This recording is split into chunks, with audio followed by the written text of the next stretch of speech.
Langsung aja kita start. Yang di TokTok yang di YT langsung aja ke Igoy untuk bisa lihat chartnya. Chart IHSG-nya udah kebanyakan gambar, aku bersihin dulu. Intinya sekarang lagi downtrend, aku pakai gambar yang ini aja. Nah, kayak gini. Terus apa yang bikin IHSG turun selama beberapa hari terakhir ini, selain karena saham perbankan yang turun terus dari BCA, Bank Mandiri, dan hari ini disusul BBRI. Kalau ditanya kenapa, aku udah bahas berkali-kali di liveku yang kemarin-kemarin dan kemarinnya lagi, hampir tiap hari aku bahas. Terus pasti pada nanya hari ini kenapa kenapa BBRI ikutan turun. Aku akan bahas juga ya. Nah, terus sebenarnya IHSG turun itu bukan semata-mata saham Big Banks doang, tapi juga sahamnya dari PAPP beberapa yang belum jadi masuk MSCI. Saat ini MSCI itu lagi membuka diskusi dengan publik lah, kira-kira kayak gitulah ya. Bahasa gampangnya gitu. Supaya apa? Supaya mereka bisa dapat informasi lagi ya. Jadi ini layak gak sih masuk? Nanti kita review lagi deh, ceritanya kayak gitu. Jadi MSCI lagi membuka masukan untuk saham-saham Pak Prayogo Pangestu, ada Brand, Cuan, dan Petro yang nggak masuk di MSCI Indonesia Investable Market Index di Februari 2025, tapi MSCI akan kasih kejelasan lebih lanjut soal perlakuan pada ketiga saham tersebut paling lambat 11 April 2025. Dan selain itu MSCI juga menyambut masukan dari semuanya lah. Kalian mau email ke MSCI juga boleh gitu, mengenai kelayakan investasi paling lambat 31 Maret 2025. Nah, biasanya yang email-email kayak gini itu fund manager yang gede-gede ya. Jadi mereka email, oh ini layak, oh ini nggak layak, kenapa? Mereka kasih tahu alasannya. Oke, sekarang aku ulang kenapa saham Big Banks koreksi, dan hari ini BRI lanjut terkoreksi lagi. Teman-teman yang di TokTok yang di YT boleh ke Igoy untuk bisa lihat chartnya. BBRI beberapa hari kemarin itu tertahan di area support 3.800, dimana 38 itu adalah area support yang sangat kuat sekali. Tapi hari ini di area 38 ini hampir tersentuh lagi. Hari ini turun 3860 dengan volume transaksi yang lumayan besar.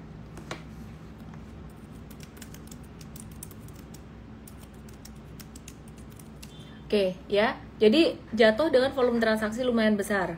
Kesimpulannya, kalau bentuk candlenya kayak gitu tadi, itu masih bisa turun atau masih bisa terkoreksi lagi.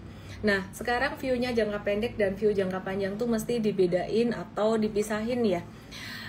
Singkat cerita, tidak hanya BRI yang belakangan turun, BCA, Bank Mandiri juga turun, BNI malah nggak terlalu ya. BNI itu udah nggak terlalu turun lagi.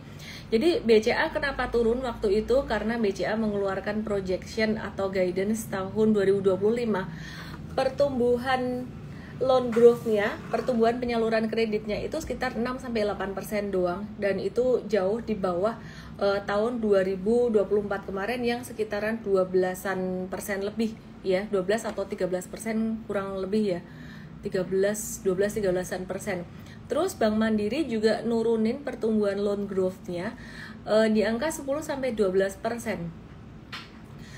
Dari yang sebelumnya di tahun 2024 itu di angka 19%. Nah, dasarnya apa? Dasarnya sih simple. Sebenarnya mereka melihat perlambatan perekonomian. Jadi melihat ada tanda-tanda ekonomi ini melambat. Yang di TokTok yang di YT ke Igoy aja untuk bisa lihat chartnya nanti ya. Nah, terus sebenarnya apa yang membuat ekonomi melambat, dan yang paling penting sebenarnya bukan cuma perekonomian doang, tapi investor asing itu kenapa mereka ninggalin Indonesia dan juga negara berkembang lainnya. Jadi tidak hanya Indonesia tapi negara berkembang lain itu juga kena dampaknya. Sebenarnya karena dolar Amerika terus naik dan semakin kuat aja, sehingga mereka memilih untuk investasi di Amerika, baik itu investasinya dalam bentuk obligasi atau investasi dalam bentuk yang lain gitu. Jadi mereka dapat dua keuntungan sekaligus. Keuntungan yang pertama dari investasinya sendiri, keuntungan yang kedua keuntungan dari kursnya ya. Jadi kalau bayangin investasi di satu negara tapi kursnya melemah terus, maka sebenarnya nilai investasi kamu itu juga agak-agak melemah gitu loh. ya uang yang kamu terima pas kamu cairin investasi itu, misalkan kamu untung 5% gitu, tapi mata uangnya melemah 5% juga, atau 10% atau 7%. Jadi nilai investasi kamu bakalan lebih rendah yang kamu terima di mata uang kamu pas kamu lagi cairin atau narik duitnya. Kira-kira gitu logikanya, dan mereka pastinya akan merasa lebih diuntungkan berinvestasi di negara yang mata uangnya kuat. Nah, apa yang bikin mata uang dolar Amerika ini kuat? Ada beberapa penyebab. Yang pertama, suku bunga belum turun. Jadi kalau suku bunga turun waktu itu, kita ingat rupiah juga sangat menguat sekali. Tapi kemudian suku bunga nggak turun-turun lagi, dan inflasi juga masih lumayan tinggi. Terus yang paling banyak dikhawatirkan investor saat ini sebenarnya Donald Trump, perang tarif. Ya, jadi perang tarif Donald Trump ini impact-nya kayak gimana buat market? Sangat signifikan sekali. Dengan Donald Trump galak atau jadi kayak dewa mabok ya. Kadang-kadang dia kalau ambil kebijakan, bikin kebijakan tuh kadang berubah-ubah gitu loh. Jadi sebentar mau perang tarif segini, sebentar nggak jadi, sebentar mau perang tarif lagi, keputusannya begini, sebentar diundur. Itu membuat satu ketidakpastian di market, dan ketidakpastian ini nggak disukain sama investor besar dan institusi. Pebisnis juga nggak suka. Terus mereka memilih investasinya di obligasi. Ya, jadi kalau di obligasi itu lebih stable. Jadi mereka nggak mau investasi di instrumen yang lebih fluktuatif, yang lebih berisiko. Kira-kira kayak gitu. Nah, update yang terakhir dari Donald Trump tuh memberlakukan tarif dagang reciprocal mulai April 2025, yang artinya tiap negara tuh beda-beda.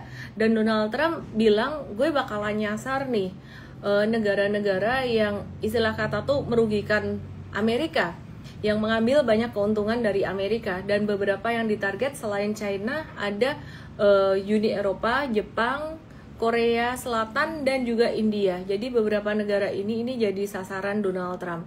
Nah, kalau kayak gini, ini berlangsung sampai kapan ya? Sampai Donald Trump menjabat selesai gitu loh. Sampai Donald Trump selesai menjabat. Oke, terus sekarang Indonesia. Apa yang bikin asing makin... Tapi aku kalau ngomong gini, kalian kesimpulannya nanti aku taruh di belakang ya, tenang dulu. Apa yang bikin asing makin takut dengan Indonesia? Ya karena pemerintahan baru. Ini kebijakannya juga masih banyak yang dinanti ya. Terutama efisiensi anggaran sekitaran 256,1 triliun rupiah, dan pemangkasan transfer ke daerah sekitar 50,59 triliun. Dan hasil efisiensinya itu difokuskan untuk program MBG atau makan bergizi gratis. Correct me if I wrong, mungkin aku bisa salah. Tantangan dari efisiensi anggaran ini bisa mengakibatkan beberapa hal. Yang pertama, bisa menghambat pertumbuhan perekonomian dan resiko PHK ya. Jadi ada resiko pengurangan tenaga kerja. Terus kemudian yang ketiga, proyek infrastruktur bisa terhambat. Terus yang keempat, ada potensi adanya pengurangan subsidi, maka daya beli bisa melemah. Nah, sebenarnya aku ingin menggarisbawahi atau menambah satu lagi. Kalau infrastruktur melambat, misal aja nih simpel, kalau zaman Pak Jokowi kemarin kan banyak dibangun jalan tol. Banyak orang tuh yang nggak ngerti, udahlah fokus rakyat kecil aja gitu. Duitnya misalkan dibagiin buat rakyat kecil aja. Tahu nggak sih kalian kalau bangun jalan tol itu sebenarnya berguna banget buat rakyat kecil. Kenapa? Karena biaya distribusinya jadi lebih murah. Nah, kalau biaya distribusi lebih murah, harga barang tuh lebih murah, dan itu sangat menolong rakyat kecil ya. Jadi harga barang terjangkau. Nah, tapi dengan kondisi yang kayak gini, ini kasih makan bergizi gratis, di satu sisi pastinya bermanfaat buat rakyat kecil. Tapi banyak di sektor atau di bidang lain yang juga dirugikan. Kesimpulannya, impact-nya apa buat market? Investor asing lagi mikir-mikir, ya itu tadi, dengan dampak-dampak itu tadi, investor asing lagi mikir-mikir apakah mereka akan masuk ke Indonesia atau stay atau malah justru keluar. Nah, Kesimpulannya kayak gimana teman-teman? Kesimpulannya sebenarnya aku melihat semuanya ini adalah faktor eksternal. Nah jadi kalau kamu punya saham kamu turun, kamu harus perhatikan baik-baik. Tidak hanya faktor eksternalnya, tapi juga fundamental perusahaan itu. Jika kamu mau berinvestasi jangka panjang, yang di TokTok, yang di YT boleh ke Igoy untuk bisa lihat chartnya. Karena HP aku yang di TokTok ini baterainya habis, aku mau cas dulu. Aduh, bentar ya. Baru banget balik sampai ke rumah. Oke, aku ajarin ya. Kalau kalian mau long term investing, sekali lagi, ya lengkapnya sih besok aku bahas caranya di Investart 3. Besok Investart yang versi 3 jam 10 pagi ya. Daftarnya di emvest.id/live. 1. Kamu harus lihat pangsa pasar bisnis model perusahaan tersebut. Pangsa pasarnya gimana, bisnis modelnya gimana, masih kuat enggak. 2, ini kalian apalah pelan-pelan. 2, manajemen perusahaan, GCG enggak. Ya kan salah satunya contohnya BCA. Kok enggak Pak Arman sih yang jadi CEO? Enggak boleh dong, harus ada GCG gitu ya. Jadi anak owner nggak boleh jadi CEO, kira-kira kayak gitu. Terus kemudian yang ketiga, profitabilitas. Yang ini paling gampang kalian lihat sebenarnya. Data udah di mana-mana tuh ada, ya. Jadi besok aku akan kasih lihat. Terus kemudian yang keempat, sebenarnya ini udah, yang ketiga udah pernah aku kasih lihat di Gathering Invest. Tren pertumbuhan laba tiap tahun itu gimana? Masih bisa untung nggak perusahaannya? Yang keempat terakhir adalah valuasi. Aku udah sempat pernah cerita di live juga. Live itu sebenarnya sangat kaya ilmu, nggak cuman ngebahas market doang, tentang DCA dan juga tentang lamsam. Besok aku akan ulang lagi di webinar Investart besok jam 10 pagi ya. Jadi kalau valuasinya lagi tinggi, itu kamu nyicil itu dengan cara DCA. Aku akan bikin simulasi DCA-nya besok di webinar Investart. Kalian lihat ya, kalau misalkan DCA di BRI gimana, DCA di BCA kayak gimana, ya hasilnya kayak gimana, DCA di Bank Mandiri gimana, kira-kira kayak gitu. Tapi besok aku akan fokus di BRI dulu karena BRI yang jadi trending topik terus. Terus kemudian yang kedua, dengan strategi lamsam. Jadi kalau valuasinya masih tinggi, kalian mau masuk itu dengan DCA. Tapi kalau misalkan udah jatuh dalam, itu justru malah waktunya lamsam. Nah, yang aku perlu ulang-ulang lagi, dan semoga kalian gak bosan yang udah sering dengar aku, ketika kalian berinvestasi pada perusahaan yang valuasinya murah, murah itu benar-benar murah banget, kayak udah margin of safety-nya gede, di standar deviasi -1, standar deviasi -2, itu bukan berarti nggak bisa turun. Jadi ada beberapa kejadian kayak beberapa saham Invest, besok aku akan kasih lihat, kayak S Hardware dan yang terakhir Java. Ketika kita review buy itu standar deviasinya udah murah banget, valuasinya udah murah banget, itu masih bisa keseret turun kayak 10-20%. Tapi karena kita tahu apa yang kita lakukan dan kita hold, nah akhirnya S Hardware itu waktu naik ya sempat up to sampai 100%. Terus Java kemarin kita ada kasih tahu investors karena ngelihat kondisi market lumayan bearish saat ini, kita kasih tahu yang udah cuan segitu boleh profit taking. Nah sementara ada beberapa yang belum cuan nih, yang belum cuan gimana? Nah besok kita bahas. Intinya sih sebenarnya kamu mesti bisa bedain antara trading dan investing gitu loh. Jadi kalau trader mereka cut loss BRI, mereka cut loss BMRI, itu wajar gitu loh. Tapi kalau investor apakah beli aja gitu, nampungin, nyerok terus? Nggak begitu sih sebenarnya. Kapan hari aku udah ajarin juga cara lamsam di Gathering Invest ya. Jadi kalau misalkan pas tiap turun, kapan hari aku kasih lihat ya, pas BRI turun, tiap turun masukin 1/10 dari modal kamu investasi jangka panjang. Besok aku akan ulang lagi, itu hasilnya gimana, average-nya kira-kira kayak gimana gitu ya. Oke, intinya sih teman-teman, aku cuma mau kasih satu kesimpulan buat big banks, BCA, BMRI, BBRI, BBNI. Ini lagi banyak tekanan. Dengan kondisi kayak gini, saya nggak menutupi bahwa asing memang lagi cari aman gitu loh. Cari amannya gimana? Ya, itu saham Amerika naik terus. Makanya aku belakangan ini juga kasih kalian insight untuk US trade, but you have to be very careful. Mesti harus belajar dulu kalau trading di M-Trade Academy. Nggak boleh cuman asal ikut-ikutan doang. Even buat Bitcoin juga, kalau ada yang bilang Bitcoin 20M, aku sih aminin aja. dibilangnya tahun 2034 kata Titi. Aku sih aminin aja. Tapi masuknya gimana? Nanti dong, nunggu pas dia koreksi. Nggak mau masuknya di pucuk, masuk banyak-banyak. Masuknya berapa? Masuknya aku masuk di situ nggak peduli ada orang yang ngomong Bitcoin sampai berapa, atau nggak ada yang ngomong Bitcoin sampai berapa. Kalau misal Bitcoinnya crash, ya aku akan masuk dengan nominal yang aku mau. Nangkep nggak sih? Jadi jangan gampang kepengaruh orang bilang ini bakal sampai segini gitu loh. Dimana kalau terjadi ya syukur, kalau nggak terjadi ya kamu udah siap dengan resikonya. Resikonya apa? Kalau misalkan nggak naik tapi malah turun, nangkep ya? Investasi di saham juga kira-kira kayak gitu.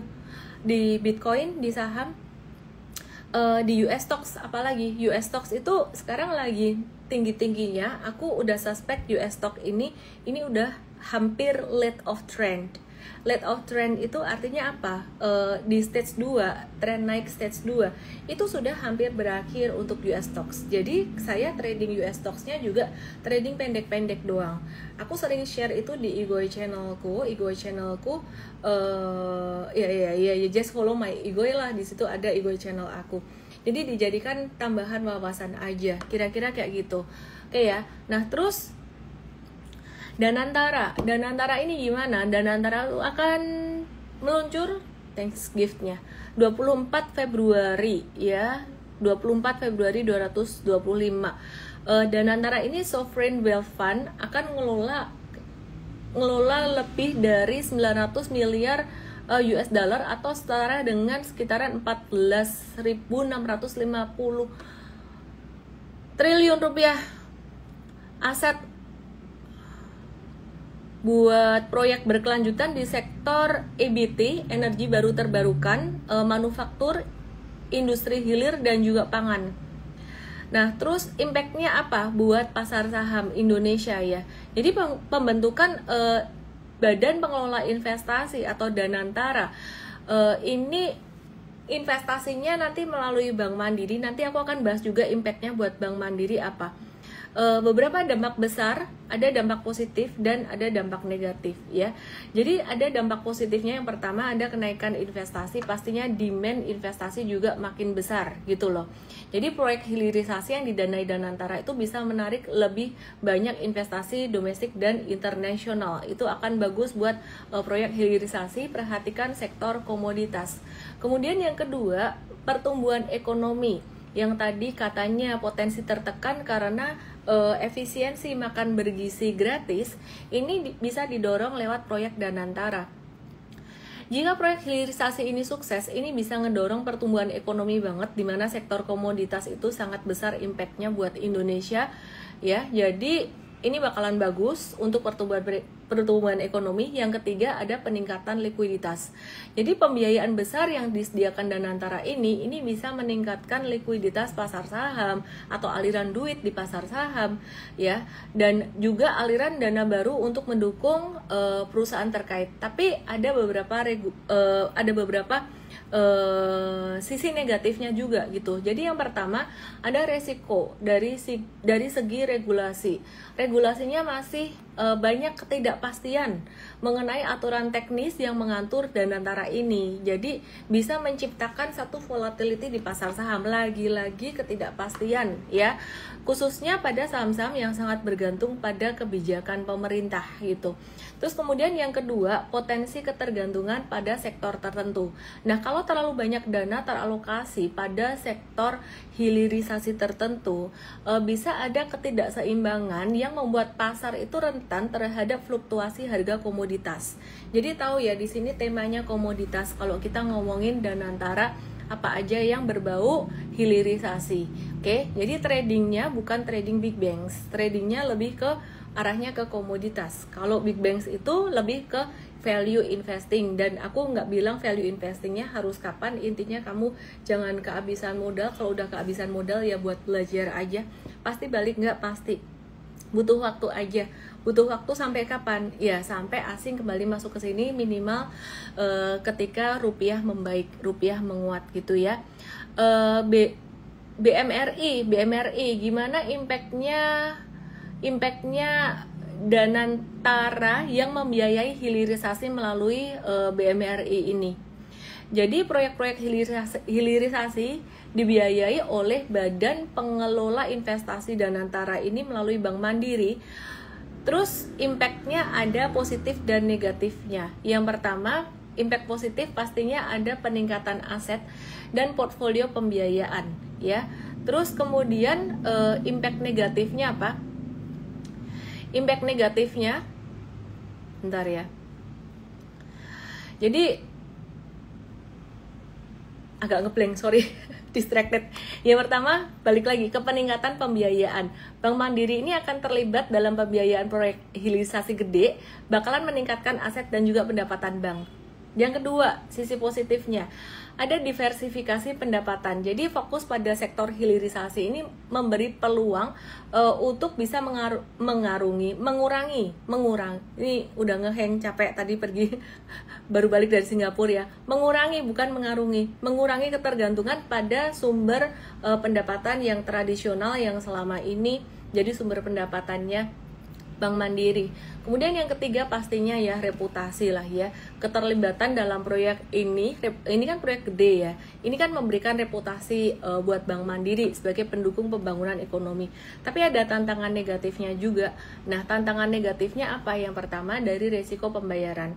Nah, jadi proyek besar itu membawa risiko terkait biaya, penyelesaian dan juga fluktuasi pasar. Yang kedua, regulasi, lagi-lagi regulasi, ketidakpastian terkait dengan aturan teknis dan antara ini bisa mempengaruhi implementasi proyek. Terus yang ketiga, kompleksitas manajerial ya. Jadi proyek-proyek besar dapat menambah kompleksitas dalam pengelolaan dan juga pengawasan resiko dari Bank Mandiri. Tapi kalau aku lihat-lihat lebih banyak positifnya daripada negatifnya. Ini bukan lagi ngepom-pom Bank Mandiri, di mana Bank Mandiri sendiri aku kalau mau bahas secara valuasinya sekarang lagi sekitaran area fair value gitu. Dan masih bisa ada potensi kalau kita mau dapat di harga lebih murah sih sebenarnya ya. Jadi kalau dilihat dari chart harga sahamnya, ini asing jualan BMRI, beberapa hari lihat di IGOI aku @ellenmei_official, beberapa hari mantulnya dengan volume transaksi kecil ya, mantulnya dengan volume transaksi kecil. Jadi kesimpulannya ini masih belum apa ya, agak hati-hati milih kata-kata, belum murah banget gitu loh, masih bisa ada potensi kalau misalkan mau nawar lagi, kira-kira kayak gitu.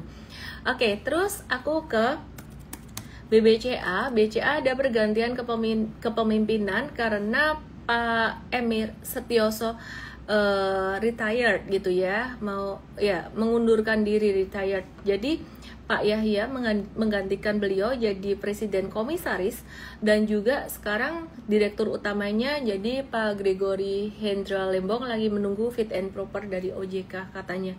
Tapi sudah hampir dipastikan lah, kira-kira kayak gitu. Terus kemudian ada Pak Hendra Tanumi Harja dan juga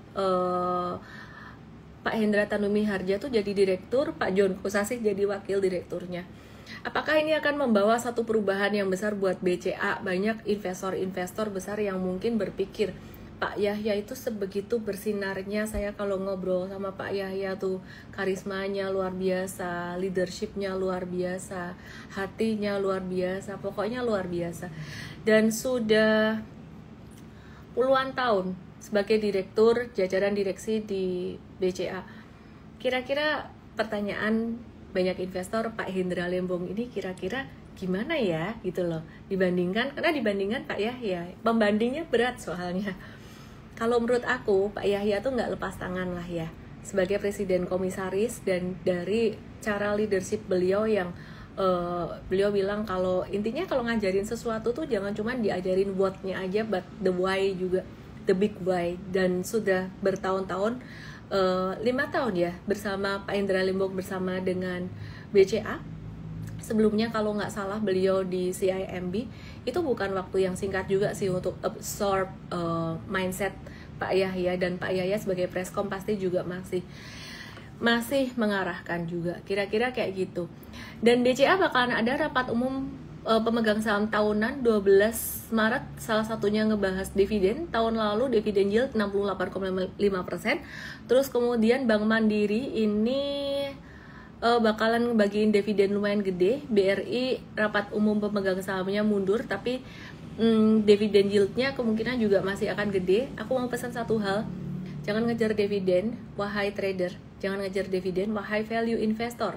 Buat value investor, dividen adalah bonus. Ya. Jadi kalau Titi bilang, wah dividen itu nggak bisa, nggak apa ya? Dia bilang dividen nggak bikin kaya atau apa? Aku setuju sih. Kalau dividennya cuma 1%, 2%, 3%, 4%, 5%, 6%. Sekarang deposito tuh ada loh deposito yang ngasih 7%. Cari aja, ada. Saya nggak bisa ngomong brand di sini. Terus SBN ya, itu juga bersaing dengan deposito gitu. Ya jadi government bonds, obligasi negara tuh bersaing dengan deposito sekitaran 6-7% bisa dapat lah itu. Jadi kalau dividen segitu buat apa? Jadi kalau mau investasi di big banks ini strateginya value investing bukan dividen investing. Kecuali dividennya kayak waktu itu PTBA ngasih pas zaman perang Rusia Ukraina 2022, income-nya gede banget, labanya jadi gede. 2023 dia ngasih dividen yield tuh 30%. 27-30%, baru aku mau gitu. Dan itu juga karena aku ngelihat historicalnya PTBA tuh serat dari tahun ke tahun dividennya gede. Oke, sekarang aku bahas saham yang lain biar kamu nggak bosen, yang udah ngerti banget soal big banks yang di tok yang di Igoi. Aku mau bahas Antam. Antam ini ada yang menarik. Oke, Antam ya, aneka tambang. M-Trade udah masuk kemarin sebelum dia naik banget hari ini sekitar 4%. Antam, aneka tambang, siapa yang masuk di sini? BlackRock. BlackRock ada borong Antam, ya.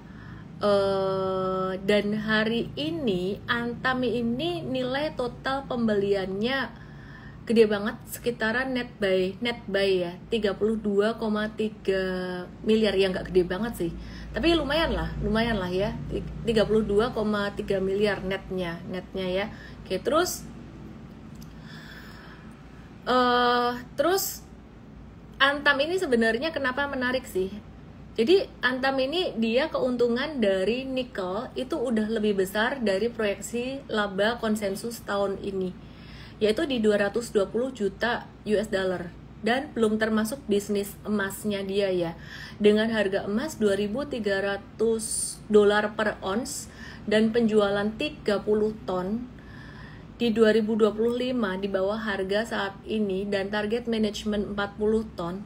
Antam itu tetap bisa ngalahin estimasi konsensus, makanya investor gede pada masuk di Antam. Dan ini udah predicted gitu ya. Bedanya apa sama TINS? TINS itu laporan keuangan bakalan bagus karena koruptor udah dibersihin. Tapi kalau Antam ini karena harga emasnya naik terus. Jadi perhatikan tidak hanya di 2024 tapi 2025 selama 2 bulan ini harga emas tuh ATH terus. Mungkin agak berbeda dengan fluktuasi harga emasnya secara langsung. Kenapa? Kalau fluktuasi harga emas secara langsung naik ya naik, tapi kalau perusahaan itu yang dilihat bukan dari harga komoditasnya. Banyak orang taunya Antam itu cuman emas doang, padahal di dalamnya ada komoditas lain seperti salah satunya tadi yang aku sebut ada nikel juga gitu loh. Yang dilihat tuh kalau ngelihat satu perusahaan tuh revenue dan juga laba. Nah, tapi untuk konteks Antam ini kita lebih ke trading jangka pendek dan jangka menengah. M-Trade udah profit taking buat trading jangka pendeknya, sedangkan jangka menengahnya kita pakai chart ya. Kenapa kok nggak pakai fundamental value investing? Waduh, kelamaan. Nanti investor gedenya pas udah cow kita telat jualannya. Kalau saham komoditas harus cepat ya. Jadi harus cepat untuk entry dan untuk exitnya. Nah, itu yang aku mau bagiin buat teman-teman semuanya. Disclaimer, live aku malam hari ini sifatnya ngasih informasi, edukasi, dan bukan sebagai perintah jual beli. Kalau mau investasi saham sebaiknya belajar dulu. Besok saya ada kelas dan kelas ini saya gratiskan buat kalian karena saya tahu kalian banyak butuh belajar long term investing. Besok belajar strategi investing yang lebih aman pastinya, dan ini investornya agak berbeda dari yang sebelumnya. Besok saya akan lebih menekankan ke DCA dan ke lump sum itu bagaimana. 15 Februari jam 10 pagi. Kenapa saya tekankan ke DCA dan ke Lamsam? Karena aku mikirnya itu tuh gampang banget. Orang tuh udah ngerti, ternyata masih nggak ngerti. Jadi pas lagi di valuasi tinggi, kalau kita bilang nyicil dalam arti DCA, orang tuh malah Lamsam di atas gitu loh. Jadi ya kita mau ajarin lebih dalam di situ gitu ya. Cara daftarnya emvest.id garis miring live, isi aja formnya di situ, emvest.id garis miring live, V bukan F ya. Terus DM aku aja kalau kalian bingung URL-nya atau gimana, tapi langsung daftar sekarang juga lebih bagus, emvest.id garis miring live. Saya Ellen May, salam profit, dan sorry nggak buka Q&A lebih banyak malam hari ini karena aku capek, baru balik unpack aja, baru unpack dikit tadi, mandi juga belum, keramas belum, tuh rambutnya lepek, makan juga belum. Jadi thank you so much buat kalian yang di akhir pekan, di Jumat masih nonton live aku. Biasanya kalau weekdays bisa 3.500-an, bahkan kadang 4.000, tapi kalian masih nonton di weekend. See you tomorrow 10 AM. Salam profit.